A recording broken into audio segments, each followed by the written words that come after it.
Welcome today in front of me Samsung Galaxy M31s, and I'll show you how to mute ringtone on this device. So first you should go to the settings application and then tap here on the sounds and vibration.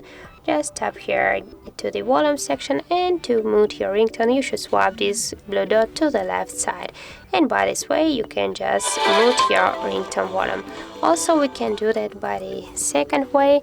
Just here on the right side of your device you got two volume panels, but first be sure that here in this volume section you got disable the this option, because if you will enable this switcher, if you will just tap here once, you'll by use your volume buttons you will just change the media, not the ringtone. So be sure that this option is turned off, and now by just press your down volume button you can mute your ringtone, as can you see. And also you can do it just by using your finger, just by slide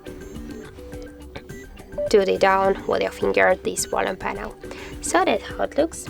Thank you guys for watching, and if you found this video helpful, don't forget to leave a like, comment and to subscribe our channel.